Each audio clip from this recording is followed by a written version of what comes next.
దర్శిక్ నువ్వు రాకు, నువ్వు అక్కడే ఉండి, చెల్లె వస్తుంది.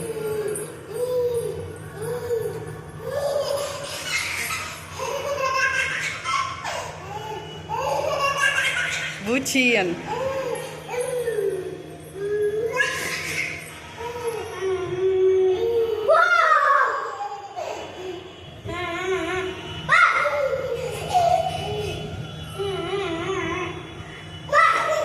దర్శిక్ ఇటు పక్కన వస్తుంది. చింతలేది అని పిలు. ఇటు ఇటు ఇటు ఇటు ఇటు రా, ఇటు రా అమ్మా అని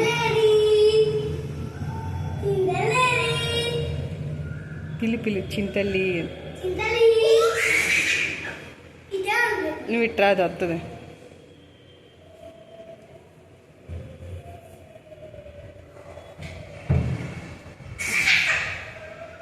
అమ్మా బాయ్ చింతల్లి.